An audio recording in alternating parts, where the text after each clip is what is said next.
damaging that which ultimately left my life. Once my neck was broken, I was picked up with a bear hug and thrust up and down stairs and from room to room. Eventually, this monster, without any sign of remorse,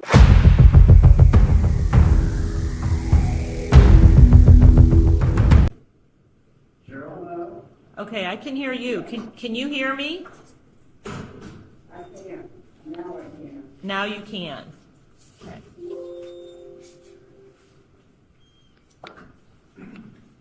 All right, have a seat. Why please. is he walking into court to be sentenced with such heinous crimes, smiling like that?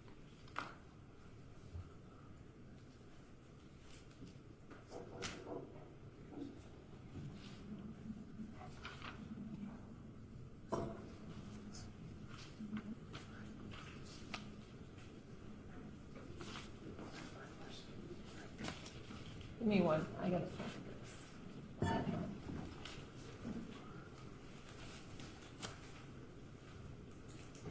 Okay. Ready. Let's see. I'm ready.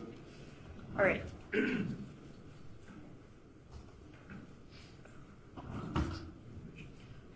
All right, we're here in case numbers 677-866 and 680-880.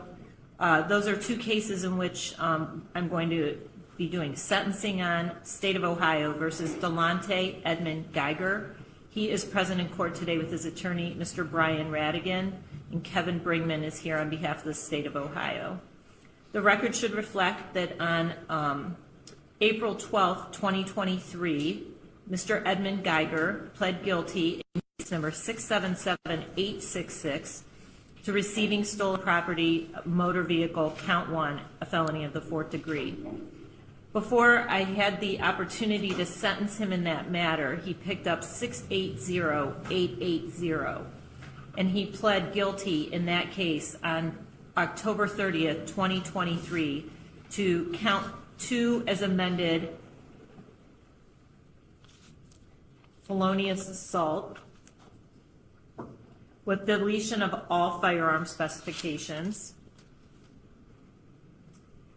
Count 4 is amended, kidnapping with the deletion of all firearm specifications.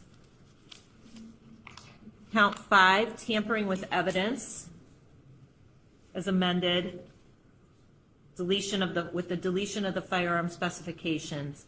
And count 6, having a weapon under a disability, as indicted. Counts 1 and 3 were nollied. At the time of the plea, I did order a pre-sentence report. I also ordered a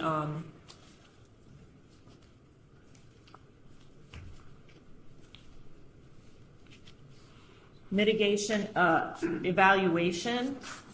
I've received both of those reports. I also have a sentencing memorandum that was provided to me by Mr. Bringman from the state of Ohio. I've had an opportunity to review that as well.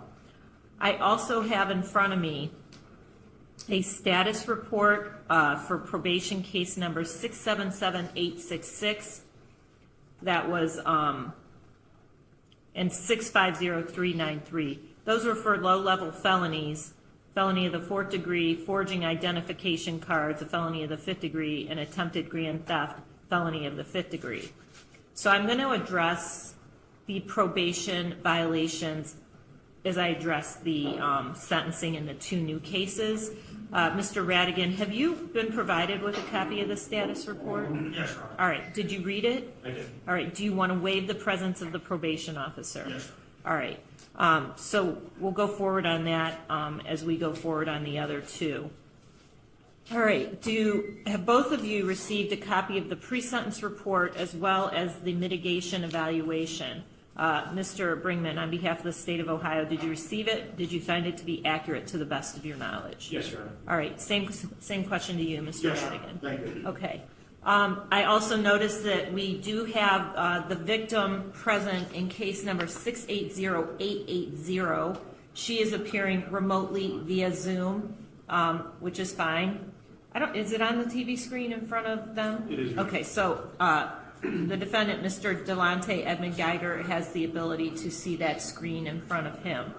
I am prepared to go forward with sentencing. With regard to, case number 677-866, and then I would think with regard to, 650393, I didn't sentence him in 677-866, did I? Because they have it on the status report, but I thought he hadn't been sentenced on that. Let me look at it. My question with you, for you, Mr. Brinkman, is: are you in compliance with Marcy's law on all of these matters? Yes, Your Honor, I believe so. 677-866. Yeah. Okay.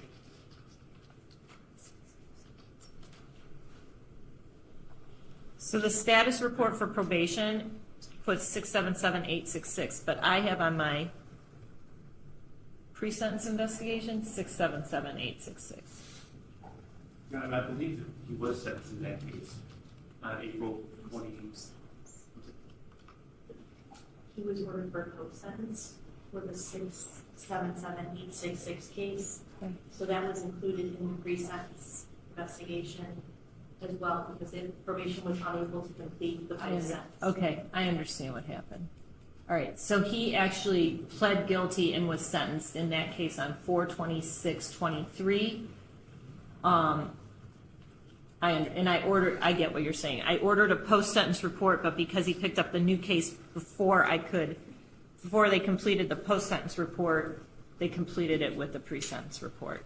I wish they would indicate that on the reports so that it looks like I hadn't sentenced him. Who else is trying to get in? Thank you, Your Honor. Seated with us today is Detective Florence from the Cleveland Police. But on the Zoom. Do you know?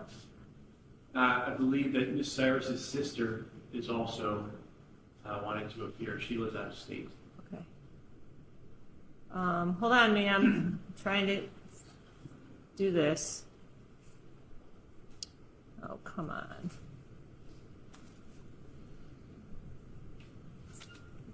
It's really hard to do this up here, from up here. I saw that there was someone else trying to get in, but that person is gone. Do you want to call the sister? We'll work on that.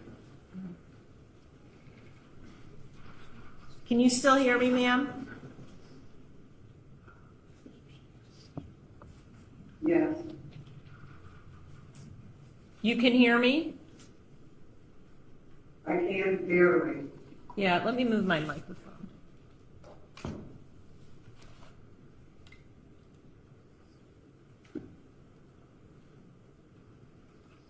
Is that better? Yeah, that is so much better, thank you. Okay, I'm sorry about that.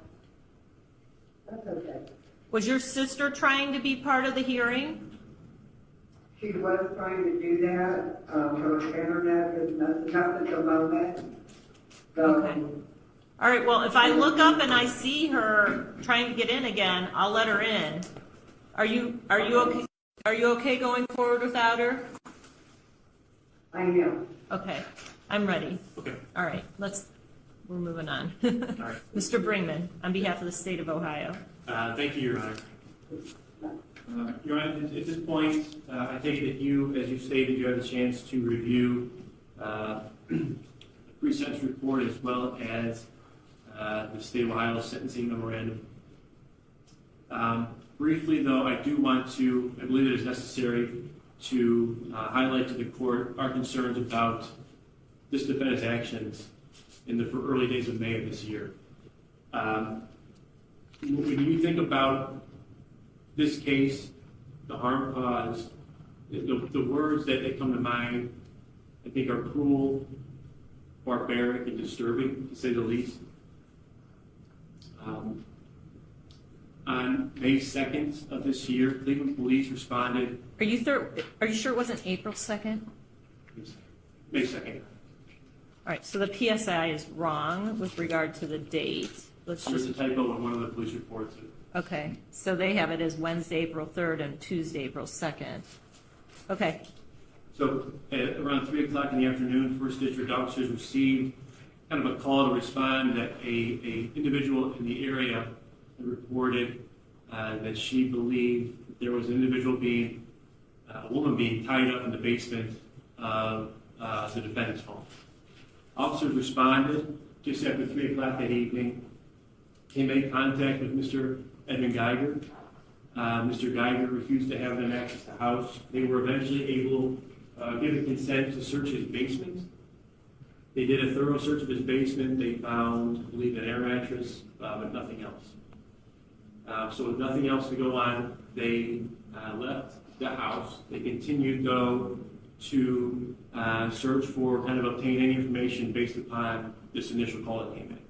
And they were able to speak with another individual, a female, who also reported the same thing to them, that there was a woman, specifically Miss Cyrus, being held, being tortured for the past several days in the defendant's house. Officers went back. They were able to gain access into the house and conduct a thorough search. And, Your Honor, this search, which was conducted by several First District police officers, was captured on their body camera. And I tried to summarize that as best I could in the report, in the memorandum. However, reviewing that body camera, it is disturbing. You can hear, as officers are trying to get any information at all from the defendant about the nature of why they're there, you can start to hear moans and groans from inside the house.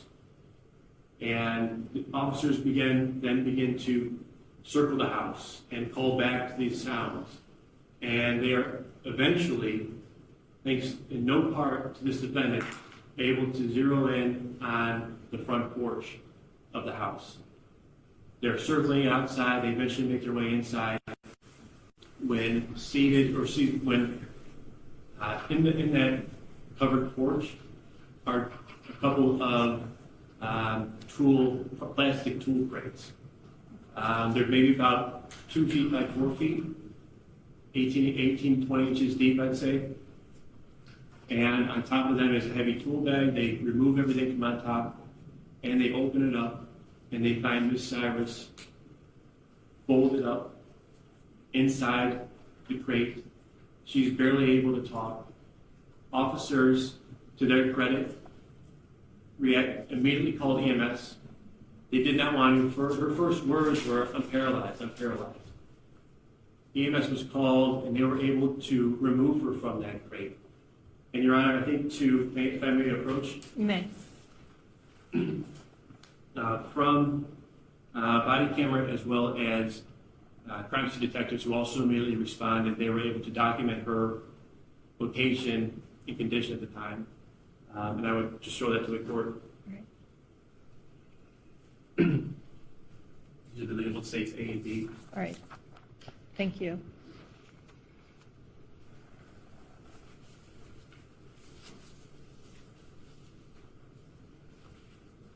Okay. And, Your Honor, I mentioned that, they were able to locate her things in no part to the defendant. What is just as chilling when you review that body camera is that the seconds before they were to locate her, the defendant finally yells out, "She's in the tote," nonchalant. He at that time showed no remorse for what he had done for her condition. What we came to learn during this investigation is that, she was there at 3 o'clock. I mentioned that they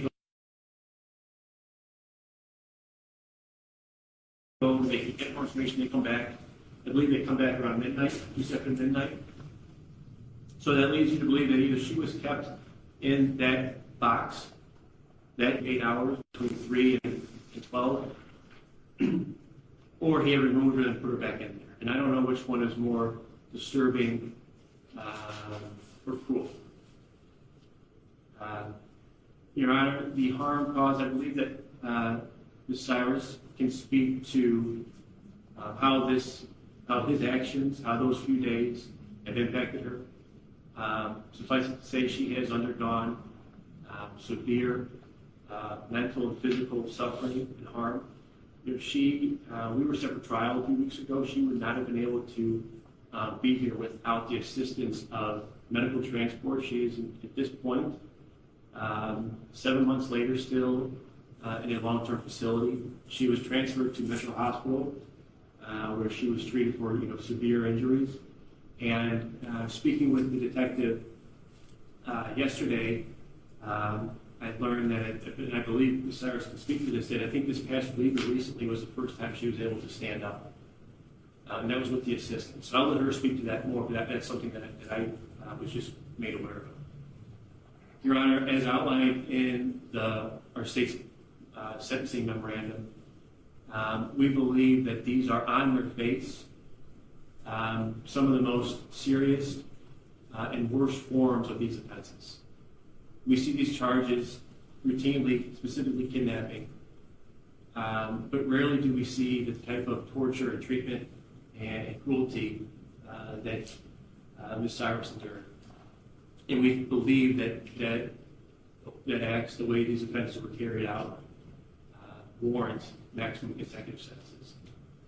I understand I've reviewed the mitigation and the pre-sentence reports, but I don't believe that, even taking all of that into account, that it deserves any role in mitigating his conduct and the harm caused. So with that, Your Honor, I would ask the court to allow Ms. Cyrus to address the court and hear from her. All right, Ms. Cyrus, can you still hear me? Yes, Your Honor. All right. Can you tell us what your first name is, please? Cheryl, And how do you spell that? Cheryl. Okay. And what would you like to say? Okay, Your Honor, on approximately May 2nd, 2023, I became the victim of a horrific crime. A crime that included vicious beatings, being held against my will, stabbed and having my arms tied, a TV broken over my head. He kicked me in the ribs, damaging that which ultimately left my lung. Once my neck was broken, I was picked up with a bear hug and thrust up and down stairs and from room to room. Eventually, this monster, without any sign of remorse, stuffed me in a 3x3 tote and closed the lid, which murdered my life as I do. During all of this, I was threatened with a snitch and a rat, told it was my fault for his situation, not being able to see his daughter as he got from it. He is totally responsible for his actions, which now will keep him from his daughter. Going through all the pain he was inflicting, I was confused as to why he was doing this to me, as I have and never would snitch on anyone. Just the day before, I now recall feeling so independent. I walked a lot. I was happy, take care of myself, enjoying life as I knew it, spending time with friends and embracing life. All that ended after this attack. I recall being found in a tote by policemen telling them, I am paralyzed and I moved. I was in a coma for approximately 7 days, having had neck surgery and pulled through despite of his efforts to end my life, truly believing that was his plan. After being stabilized through paralyzation, I was transferred to a rehab facility to begin my new normal and remain there to this day. My life is impacted every moment in a negative way due to his anger, attack, and imaginary revenge on me. I experience painful muscle spasms and general pain every day. I am paralyzed and 98% dependent on others for my basic needs. I cannot walk. I cannot get myself out of bed, go to the bathroom, take a shower, dress myself, perform general hygiene, feed myself, smoke a cigarette, turn the TV channel, etc. I can only use 3 fingers on one hand and cannot use the other arm at all. I cannot stand, get out of bed or chair, or get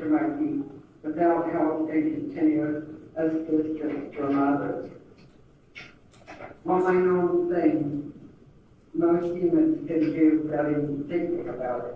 I must wait till someone can help me. You lose a lot of dignity when you can't care for yourself and you feel like you are a burden to others. Since he committed these acts upon me, I have very few choices or control over my life due to my condition. I can't just jump in a car and take a walk, decide what I like to eat, enjoy the sunshine, etc. I do try to keep in contact with loved ones. The days are long, it can become very depressing. But I cannot use a cell phone without a struggle, especially answering a call or text. The highlight of my day now is waiting for the staff to come and get me out of bed so I can go outside.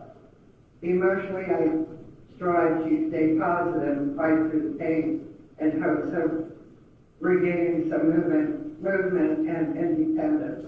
I do suffer psychological issues due to my trauma and see a therapist to take medication for this. I am not able to give a proper hug physically to my loved ones, causing flashbacks of horrible pain as I was paralyzed. I can't have my door closed due to trauma of seeing the lid closing on a toe. I struggle to sleep and often lay awake for hours. I am much more tired now than before the attack. I love my family, but cannot just go visit them. I must wait till they can come and see me. All the burden is upon them now. I can no longer generate income and have become dependent on donations from others for my basic needs. My life has been reduced to 4 walls of my room until someone comes in so I can get out of my chair or into my chair. Spiritually, I know God was and is with me and has saved me for a purpose. I await that purpose and remain open to the stars. That is one thing Geiger can never take from me is my faith. In closing, he may call it his house, but I call it the house of pain. The biggest fear is that he will I call it the house of pain. I will never be his victim because I believe he is a victim of himself. I'm also not a survivor, but I live through that and can continue to live. My biggest fear is that he will do this to someone else, someone not as strong or lucky as me, or even come after me in retaliation. I ask your honor to impose the maximum amount of time in his sentencing with no parole. I feel that he has earned it. Thank you, ma'am. You're welcome, Your Honor. All right. Thank you, Your Honor. Okay, thank you. Mr. Radigan? Thank you, Your Honor.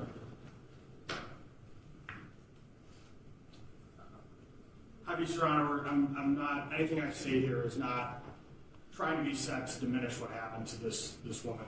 And obviously, what she went through was a horrible, horrible crime. And obviously, the ramifications that she had are going to be long-lasting. I don't want to minimize that, Judge, but I'm not going to make excuses for Delontay. We've spent a lot of time talking about what happened.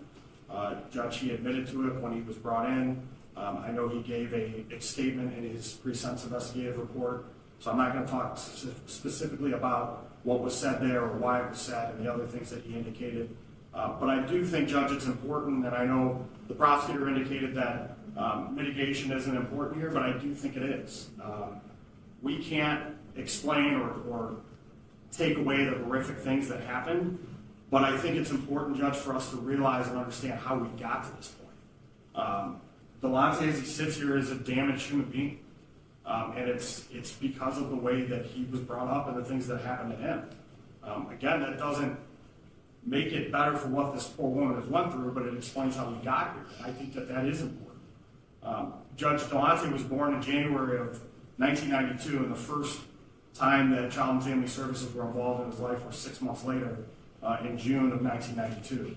We were able to get some of the Child and Family Service records related to him, and most of them are so old that there's not great details of what was going on, but what I can tell you is that June of 92, April 1st of 93, May 22nd of 95, July 26th of 95, January 22nd of 96, January 13th of 97, February 25th of 97, May 19th of 97, and February 17th of 1998. Those are all independent reports related to Child and Family Services intervention with the way that he was being raised. Judge, going further, there is not just the reports, but the findings of Child and Family Services. Going back to, I'll start in December 16th of 1999, there was a substantiated report of neglect against Delontay and his brothers and sisters. December 21st, 1998, another report of physical abuse against him and his siblings.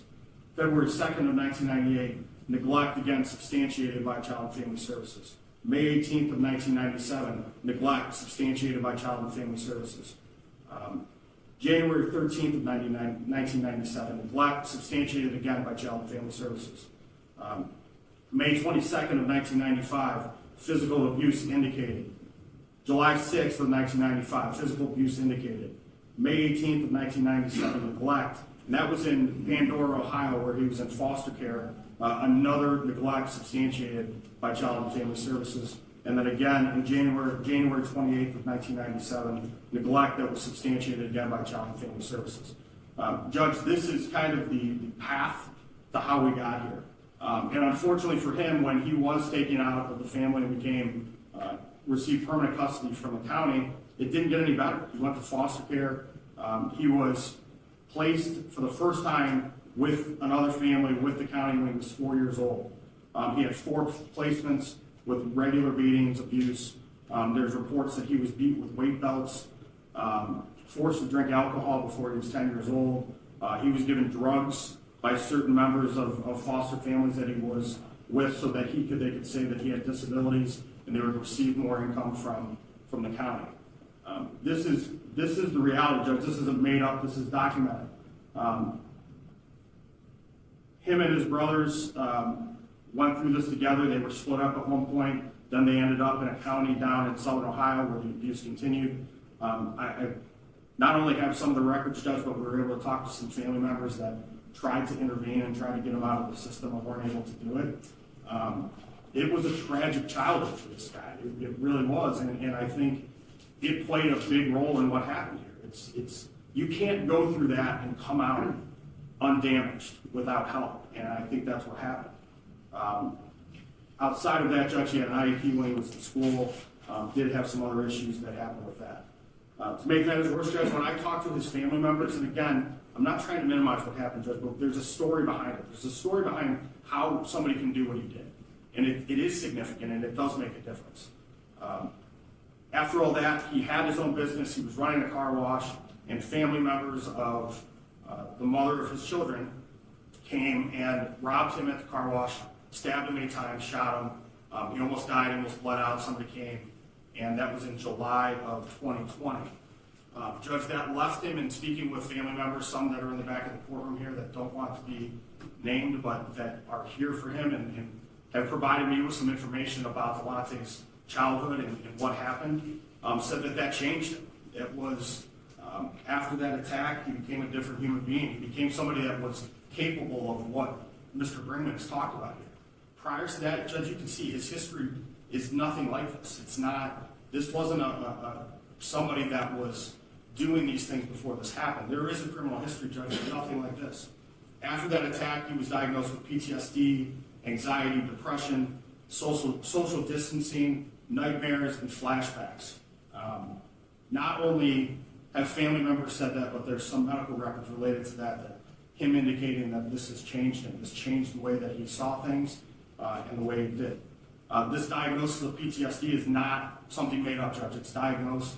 It was diagnosed by the court clinic in those reports and some medical records that we have as well. He's hypervigilant. Doctors say that his mental health issues were very deserving of treatment, is what the medical staff indicated when he was reviewed for competency. Just talking about some of those deep-rooted issues. Outside of all of that, Judge, we also had some medical records from Signature Health where he was linked up. And, you know, Judge, when I say somebody is damaged, it's sometimes there's the ability to fix it and change it. And I think that at least to some degree, Delontay tried to do that. In January of this year, of 2023, he went to the hospital, he went to Signature Health to tell them that he was having nightmares, he was having flashbacks, and it was affecting the things that he did. He indicated to them there was some visions that he was having and some things that were affecting his ability to live day by day. He told the doctors at Signature Health that he was sleeping 2 to 3 hours a night, and he was really kind of spiraling out of control. And when they interviewed him, he said, and this is directly from the medical records, he said, "I feel like my mental health is getting bad." Says it's been bad since he was stabbed himself. He's afraid for his safety. He's always hypervigilant. A lot of people were relying on him. His anxiety was making it hard, and he was spiraling out of control. Unfortunately, there wasn't the medication that they gave him. He told the staff through the court clinic and other people that it wasn't working, it wasn't helping. And Judge, I don't know if that's ultimately what led to it, but I think even in the mitigation of penalty report that was provided, they indicated that some of these things certainly contributed to what happened this day. Again, Judge, this is the path of how we got here. This young man's childhood left him damaged, and I don't know that he's ever going to be undamaged, but I do think that it's significant when you impose a sentence here. He knows he has to go to prison. He knows it's going to be significant. But I do think that mitigation, Judge, can't be ignored. It can't be ignored of what, you know, the start of this and how we got here. And certainly he has to go to prison, but I do think, Judge, that one sentence would be enough here. He will be on parole. He will have time hanging over his head with ragged toes. And if he doesn't get himself together and doesn't get the treatment in prison, and he continues this behavior, they can keep him longer. But certainly, Judge, with somebody with this history, these mental health problems, this past, I don't think that consecutive maximum sentences are just or right. He's got to pay for his sins, and he will. But I do think that one sentence can certainly do that, Judge. All right, thank you very much. Okay, Mr. Edmund Geiger, would you like to say anything, sir? Yeah, I would like to say I apologize to the victim and their family. I would also like to apologize to my kids and my family as well. Okay, thank you, sir. All right, do a little bit of housekeeping first. Sir, when you're released from prison, you're going to be on post-release control for 2 to 5 years. Once you're released, if you violate the terms and conditions of that post-release control, you could go back to prison for up to 1/2 of the sentence that I imposed today. You could be charged with a felony called escape for failing to see your parole officer. They can make your supervision harder or longer for you. With regard to your probation violation cases, you are found to be in violation in case number 677-866 and 650-393. Your probation in those matters is terminated.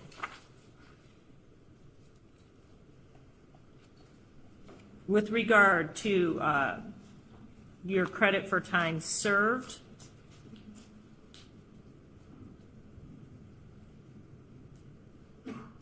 you've been in jail on case number 680880 from May 3rd, 2023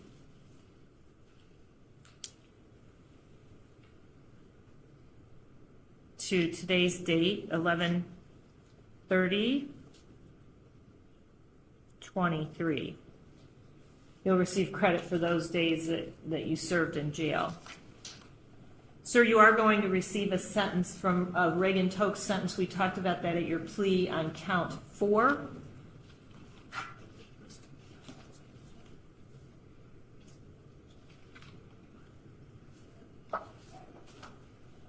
The Department of Rehabilitation and Corrections may keep you incarcerated beyond the minimum term. I told you you're going to have to get a small number and a big number. Minimum term is the small number. They can keep you longer than the minimum term if they make specified findings rebutting the presumption of release.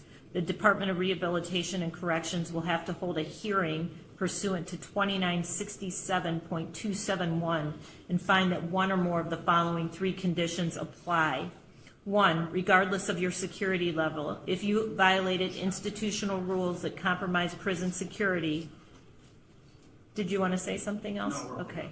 Or the safety of staff or inmates, or that involve physical harm or threat of physical harm to staff or inmates, and that those infractions demonstrate a lack of rehabilitation and the offender's behavior demonstrates that you continue to pose a threat to society.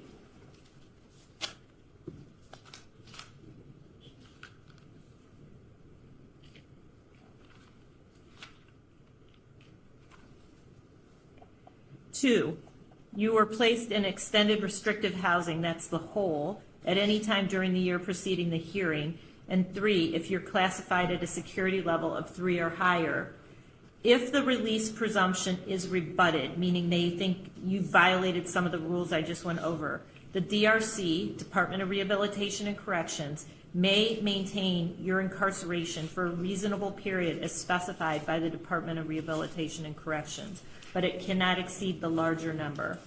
The presumption of release applies to the additional period, if they oppose more time, by the DRC, and another hearing must be held to further extend the incarceration.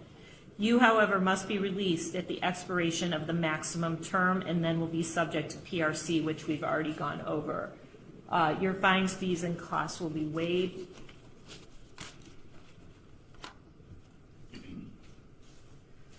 So the primary purposes and principles of sentencing are that I am to punish the offender and protect the public from future crime by the offender and others, using what the law says are minimum sanctions that the court determines accomplishes the purposes without imposing an unnecessary burden on state or local government resources. The primary principles are always to consider the need for incapacitation, deterrence, rehabilitation, and restitution.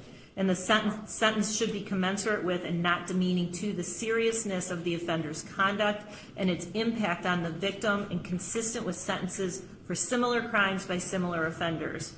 In considering whether the offender's conduct is more serious, under 292912B, I have to consider whether the injury was exacerbated by the victim's physical or mental age or condition, which I do not find that it was.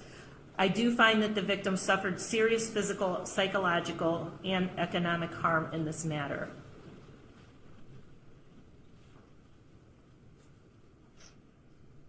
I believe that the victim and the offender, did they have some type of friendship or relationship? They knew each other. That's correct. Okay. I do find that the offender's relationship with the victim facilitated the offense.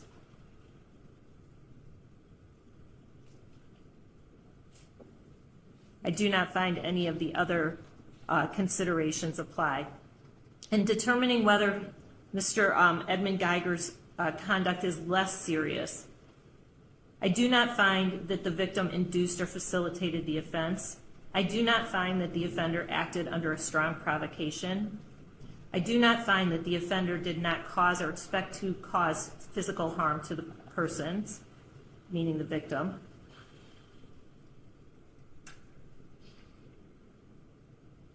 I do not find that substantial grounds exist to mitigate Mr. Edmund Geiger's conduct. Well, I find that there are substantial grounds to show how he got to the place he ended up at on May 2nd. And much of that is outlined in the court psychiatric clinic reports that I have, the pre-sentence report, and much more was outlined by Mr. Radigan when he spoke. I do not find that those mitigating factors constituted defense to the behavior that happened here. Whether recidivism is more likely, I do find that Mr. Edmund Geiger was on community control when this happened. He does have a history of criminal convictions, though I will note that those convictions are not convictions of violence.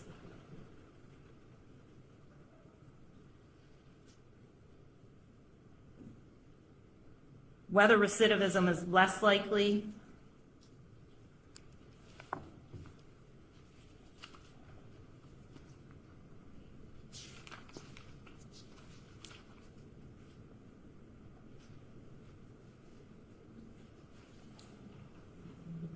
I do not find he has any prior juvenile delinquency adjudications.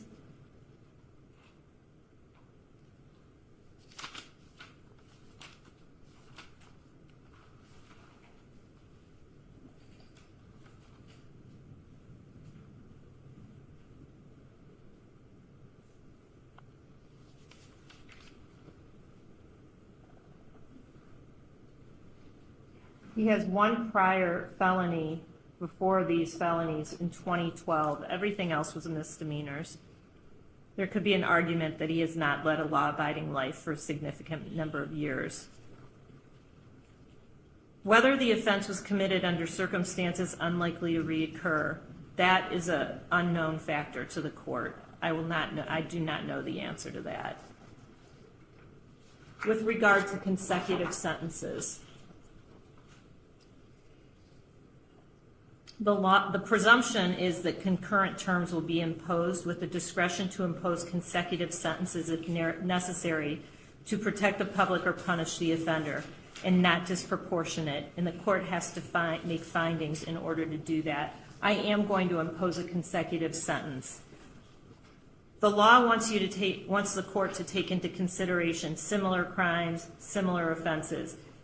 I've never seen an offense like this in my time on the bench. I've had hundreds of kidnappings, probably hundreds of felonious assaults.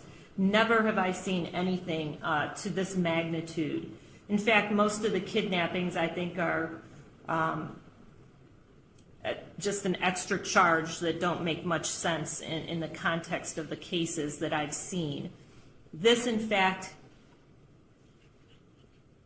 indicates a kidnapping that truly is at the higher and more serious end of the spectrum, as well as the felonious assault. I do find that the victim suffered substantial and serious physical harm and mental harm. I find that these crimes were committed while Mr. Edmund Geiger was under sanction. He was on probation with me. I do find that the harm in this matter is so great or unusual that a single term does not adequately reflect the seriousness of the conduct. Much of that has been outlined. I don't need to go over that again. It's been outlined by Mr. Bringman, and also with regard to the victim statement that she made in court. I make those two findings. Without this case, I could not find that he would have committed an offense of this nature. It is out of character for what he has had on his record. So I am going to impose a consecutive sentence with regard to counts 2 and 4. With regard to counts 5 and 6, the sentence on count 5 is 30 months. The sentence on count 6 is 30 months.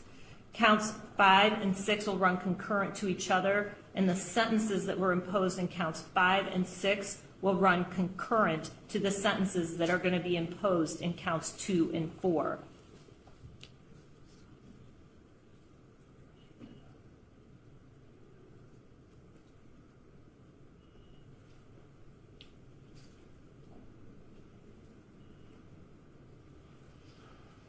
All right, count 2, 8 years. Count 4, 8 years is the minimum sentence to impose. 12 years is the maximum.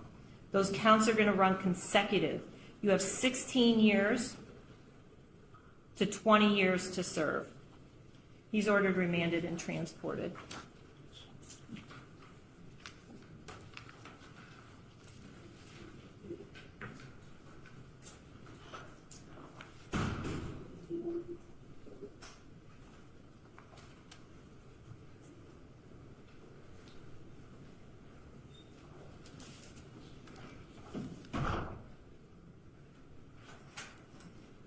Let's find the other parties and get this show going. Okay, jury just got up about 4 minutes ago. Thank you. Bye. Okay, ma'am, thank you. I'm going to disconnect you now, okay? Okay, thank you. Yep.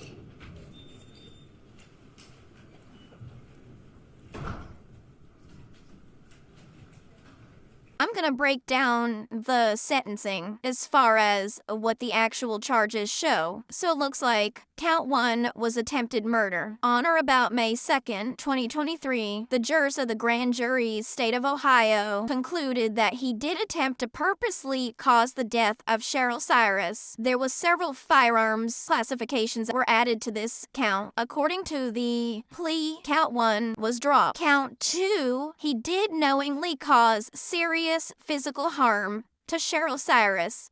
He was found guilty on this count, and he was sentenced to 8 years for count 2. All of the firearm specifications on all of these charges were dropped as part of the plea agreement, so I'm not going to say that for every one, but that is true of all of these counts. Count 3, felony assault with a weapon, the AK-47, this was also dropped. I'm not sure why they dropped all the weapons charges, but they did. So this charge was dropped as part of a plea agreement. Count 4, kidnapping in the first degree. All the firearm specifications were dropped. The grand jury found that he did by force, threat, or deception purposely remove Cheryl Cyrus, the victim, from the place where she was found or restrain the liberty of her for the purpose of terrorizing or inflicting serious physical harm upon Cheryl Cyrus or another. He was sentenced 8 to 12 years on this charge, so that brings him to 16 to 20 years. She also ordered that these sentences be served consecutively, which means the second sentence does not start until the first sentence is complete. That's how it gets to 16 to 20 years. As to count 5, tampering with evidence, the grand jury found that he did knowingly that an official proceeding or investigation was in progress or was about to be or likely to be instituted, alter, destroy, conceal, or remove any record, document, or thing with purpose to impair its value or availability as evidence in such proceeding or investigation. In this charge, the judge found him guilty and he was sentenced to 30 months in prison to be served concurrently, which means this does not add to the 16 to 20 years because that sentence will be served within the same sentence already imposed. And finally, charge 6, having weapons under disability in the 3rd degree. The grand jury found that he did knowingly acquire, have, carry, or use any firearm or dangerous ordinance,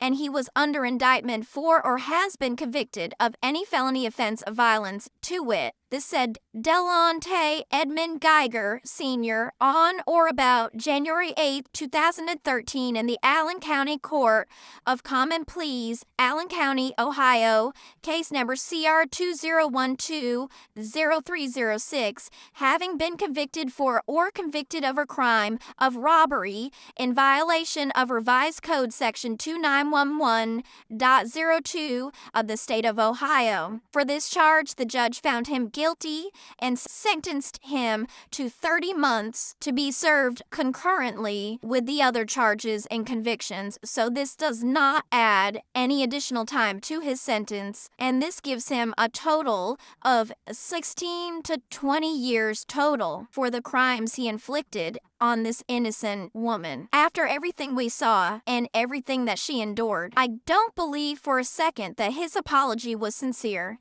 He smiled in that courtroom. He offered hollow words while she sat in a long-term care facility, forever changed by what he did to her.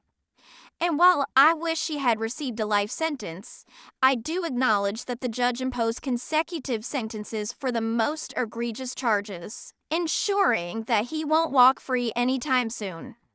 That matters, but it will never undo what she went through. My heart breaks for this survivor. No one should have to live with the pain that she described. Her sister has started a GoFundMe to help with her recovery medical expenses of in long-term care. If you're able, please consider donating. Every share, every dollar, every kind word makes a difference.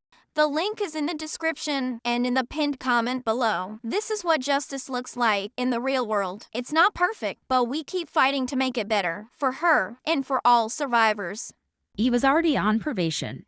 And then while he was on probation, he kidnaps the victim. He tortures her, and he crams her into a plastic container, paralyzing her. When he got caught, he was acting like he had the right to do it because he kept her alive, acted like he was an undercover cop, kept saying that he was working with the police, when no, he wasn't working with the police. I'm not even sure if he was a confidential informant like he claimed. I haven't seen any evidence that this detective even existed. What I don't understand is why did the judge give him a lenient sentence? His crimes were heinous, she said, and I agree. He walks into the courtroom and he's all smiles. He's not remorseful. He's grinning. He's acting like, he was there on a visit with somebody he already knows, not like he's in court. Defense lawyer claimed that he had a bad childhood. And sure, I imagine he did have a bad childhood. I'm pretty sure she had a bad childhood too. That's no reason to kidnap people or commit violent crimes against them. But while his lawyer was talking about his tough childhood, he sat there acting like he was really interested in himself. But then when the judge started speaking and it was clear that she wasn't going to give him any leniency as much as he wanted, I think he really wanted to get off with no sentence at all. He started acting like a child, like he was shifting around, whispering to his lawyer, bouncing in his seat, like the judge wasn't even talking when she was. It was quite rude. The judge was speaking about when he's going to be released, that he's going to be on probation. Well, he was already on probation when he committed this crime, so why is she gonna make it possible for him to be walking the streets to break the law again after she said that he already had a lifetime of crime? I'm just not understanding her whole thought process in this. This is an example of a broken system. He clearly has no remorse. He doesn't really take any responsibility for what he did. I didn't even see him look like he really cared about the victim speaking. I know he had a bad childhood. That can affect people in their lives, but it's not an excuse to commit crimes. I think that this was a bad decision by the judge. I think she should have gave him the maximum sentence for each charge, because I think he had like 4 or 5 felony charges. I think it was an injustice to everyone, to the victim, to anyone who's walking on the streets, to anyone who had a bad childhood and who had a good life, to anyone who's actually committed crimes before, got on probation, and changed their life. So what do you think? Do you agree with the judge, or do you agree with me and think this is a miscarriage of justice and it wasn't fair to the victim or anyone else who's a law-abiding citizen? I just want to say thank you. Nothing more, no play. I appreciate